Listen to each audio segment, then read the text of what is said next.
قمچیبک توشیف رئیس کمیته امنیت ملی قرقیزستان طرح سازشنامه مرزی با تاجیکستان را شرح داد.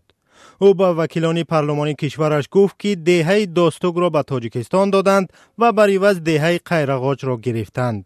یک چارکوچه جنجالی در مرز اسفره با قرقیزستان مقام بی‌طرف گرفت و نظارت انشاءات آبی گلونای برابر تقسیم شد. توشیف گفت در 3 سال مذاکرات قرقیزستان و تاجیکستان به هم گذشت کردند. ما سازشنامه را نه با خریطه سال 1924 و 1927 بلکه با خریطه سال 1991 با مرز حاضره تهیه کردیم. جانب دیگر راضی شد، اما این معنای آن را ندارد که قبول قرار یک جانبه است، چون که مرز دولتی هیچگاه یک جانبه مشخص نمی شود. قرار باید به منفعت هر دو طرف باشد. حل بحث مرزی به فایده یک طرف خوبی نمی آورد و طرف دیگر هم باید راضی باشد. تنها در همین حالت صلح می شود. ما این اصول را رعایت کردیم.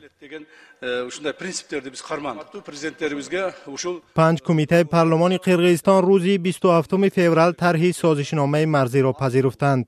مقامات تاجیکستان نه در گذشته و نه حالا تفصیلات گفت و شنید را با قرقیزستان اعلان نکردند.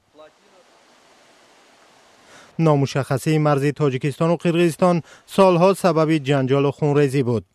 در مناقشه های سالهای 2021-22 از دو طرف 10 نفر کشته و 10 نفر زخمی شدند.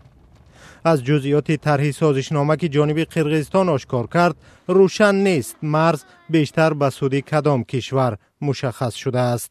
هر دو طرف برد میکنن و ضرر نمیکنن، چون که مناقشه به هیچ کس امروز لازم نیست. یعنی راههای بین تاجیکستان و قرقیزستان گشوده میشوند. اون راههایی که از بین دهه‌های اهالی نشین میگذرند در اونجا هم مانع نمیشود. مردم حرکت میکند، مالش حرکت میکند. یعنی دو کشور البته رو به رشد میگردانند. من گمان دارم که این به نفع هر دو کشور است. تحمل کردن، گذشت کردن خیلی خوب است. تاجیکستان و قرقیزستان بیش از 1000 کیلومتر مرز مشترک دارند که تقریباً نصف از آن مشخص نبود. حالا برای تعیین و علامتگذاری نهایی آن باید طرح سازشنامه را پارلمان‌های دو کشور قبول و پرزیدنت‌ها امضا کنند.